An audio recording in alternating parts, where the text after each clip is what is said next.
Hey everyone, welcome back to the Tres Jolie channel, or my channel. I am here with my third project this month using a mixed media kit, and I'm going to use a couple of I'm going to show you a couple of different products that can be used in this mold. I just have some cans, and they're not super sharp, but I don't necessarily trust them to not cut. So I'm using some paper clay right now and just sort of wrapping it around the edges like so. I just roll it out, and I have my glue that likes to get air in it and keep going, but I have glue here, and I just put it on, and I'm working in sections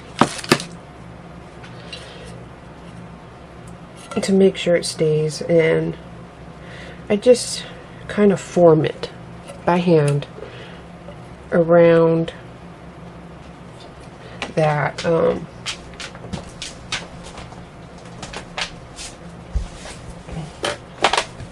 around the lip. There we go.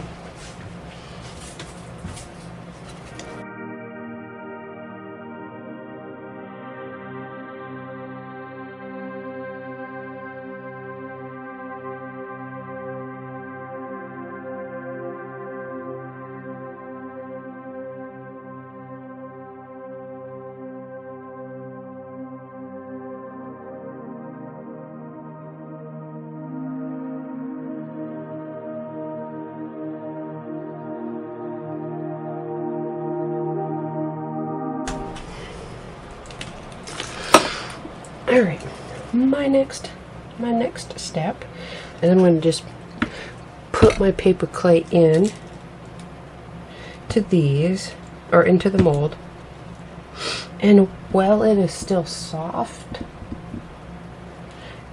I'm going to take it out. There we go. That's where I'm going with that. Take it out, because while it's soft, you can glue it to the curved surface and work that curve in.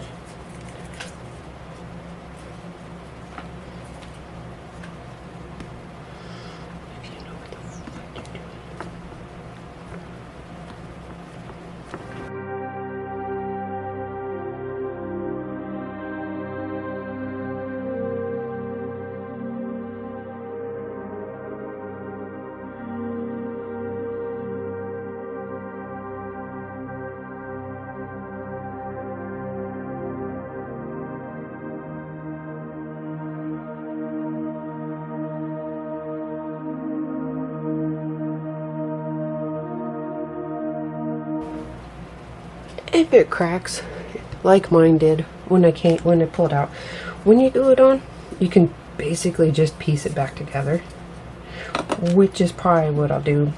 Some of the thinner areas are harder, plus my paper clay is a little old, so I'm actually really trying to use it up right now.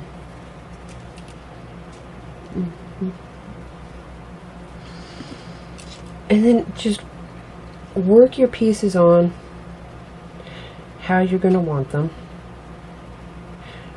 Glue them down with whichever glue is suitable for the surface you're working with.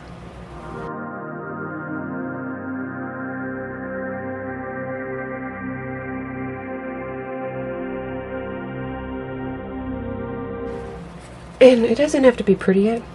This is the base. We'll work on pretty when everything's dry and set where it should be. I'm just going to finish putting my pieces on, and after everything's dried and set, I'll coat everything with some gesso, and then I'll be back to fill in with the color.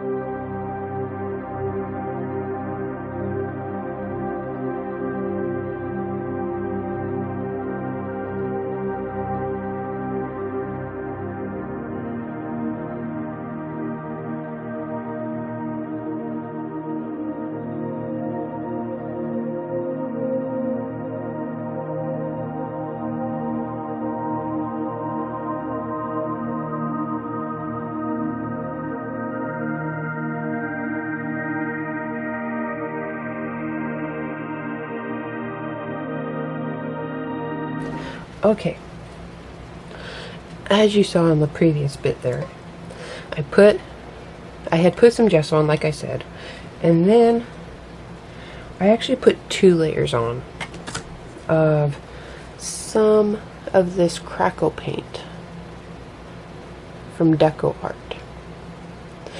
There, Deco Art crackle paint in white. And it was from, this was actually some I had left over from November 2019 mixed media kit. And I thought it would go good with kind of this rustic look I got going here.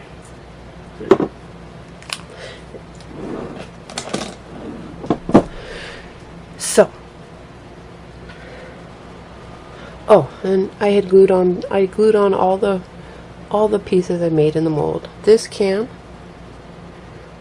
I just sort of clustered flowers together, and I did glue those on before the paint and before the gesso.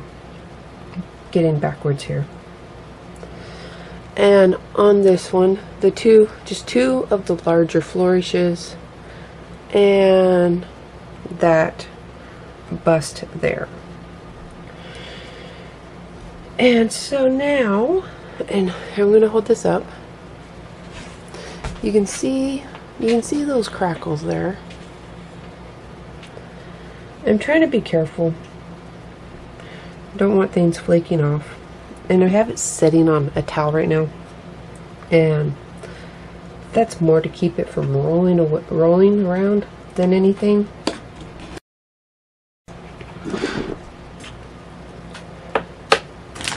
And I just want to show these pieces. I make up resin pieces when I got a minute or two. Even though I'm not using any resin pieces, I just want to show how. There. See, those molds also, resin I like very much because you get very good detail in it. And this is the amazing cast resin. I just wanted to show how that would look in resin. And now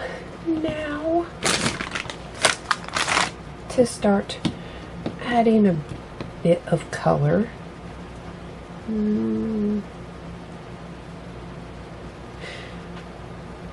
I think I'll start with this can. And some of the bundled sage.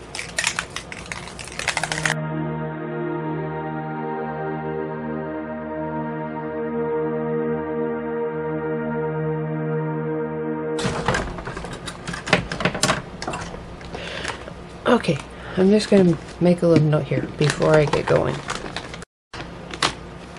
Heat guns. I have always found heat guns on a metal surface, actually on non-porous surfaces, tend to, you kind of have to work in short bursts so the metal doesn't get too hot, not just so you don't burn yourself, but and I've had it happen to a lot of different products. It makes it bubble up, even things that wouldn't normally bubble up. And I'm guessing that has to do with the moisture you're pushing out just has nowhere to go. Now, I mean, I don't know if it would do this because the bases are pretty dry. I'm just going to put it out as a warning, and I'm just going to kind of work in small bursts.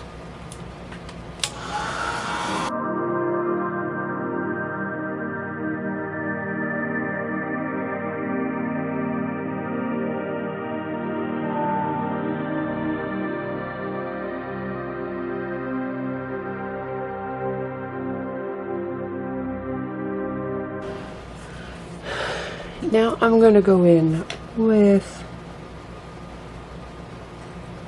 the faded jeans.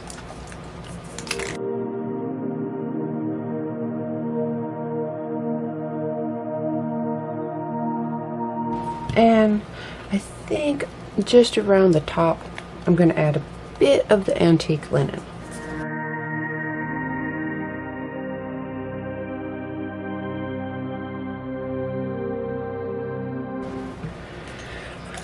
Faded jeans first.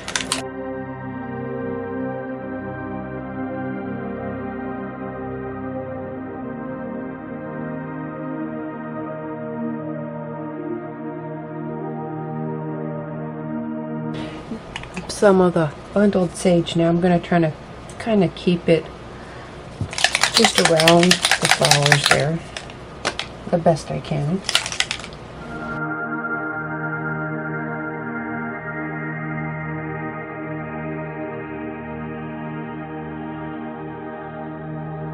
Just some spots of antique linen here.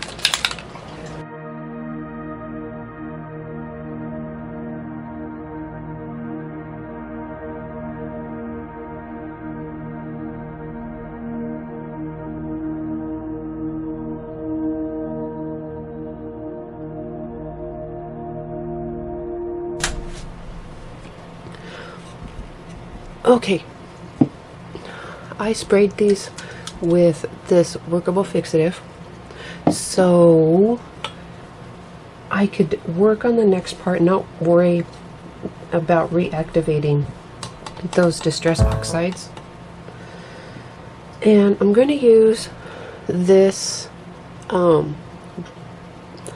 acrylic paint here from Finnabair to kind of make shadow effects around the mold pieces. And I'm going to have to work in stages just so that it stays put a little bit better where I want it.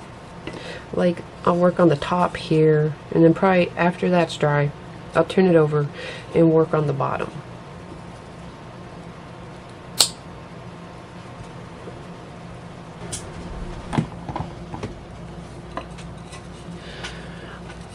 Okay, I have to talk about this real quick. You can see kind of this light shadowy color here on the little bit. It really went into the cracks and stuff, but it is this burnt sienna, and I thought it was recording, but I must have accidentally hit the record button twice. Sometimes my hands don't cooperate, so I didn't get a chance to record it, but I just put some on my mat, watered it down, and really just sort of let it flow. This one, I really like how it came out on here, and you can see it's kind of in those cracks, and it gives a little bit of depth to the mold pieces.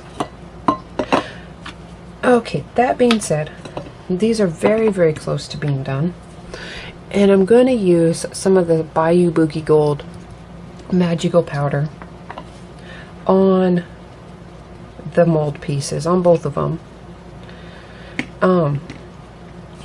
to give it a little bit of shine, to kind of get them to stand out a bit more. And I'm going to do that with, I haven't really totally figured out how I want to get it on there. But, yeah. I think I'm going to just have to brush it on. And I'm going to, just to keep it from rolling too much. And I'm just going to make a puddle of water.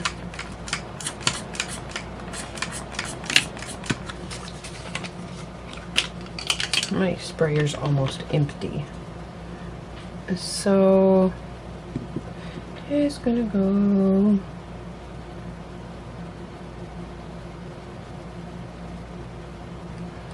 there. We go. And I'll get it wet,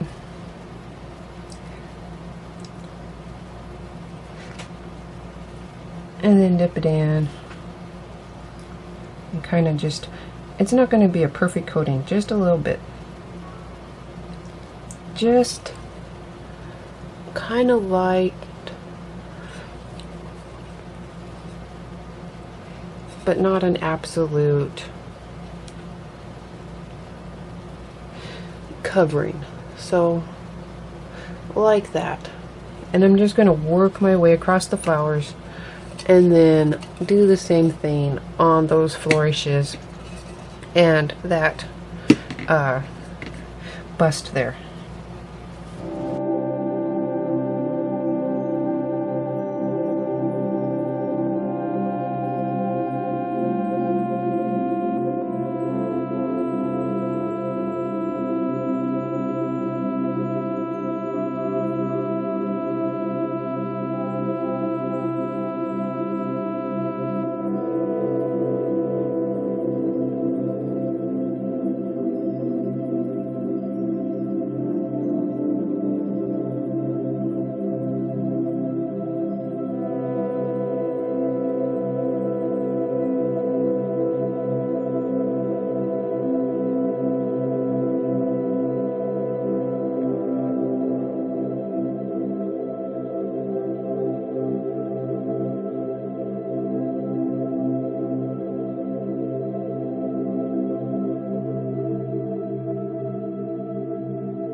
Okay, I'm gonna have to kind of recap.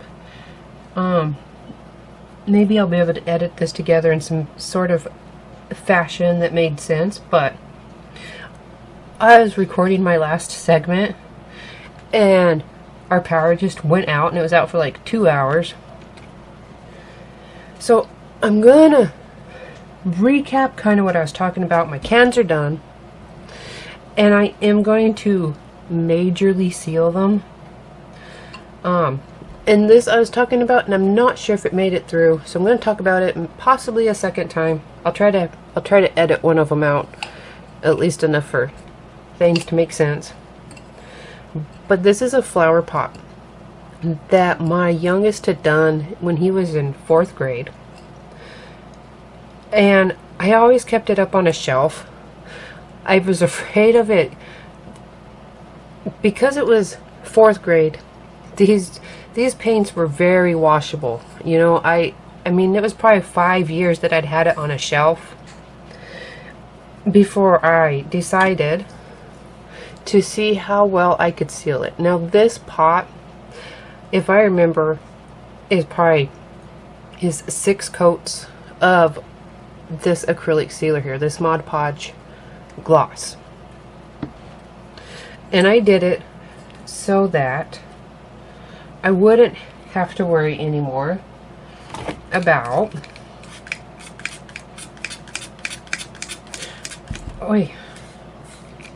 now my spray, I don't want to spray. Okay, it's just not my day, apparently. I can't even get my sprayer to spray. Let me try again. There we go. See? Beads up, no longer washes off.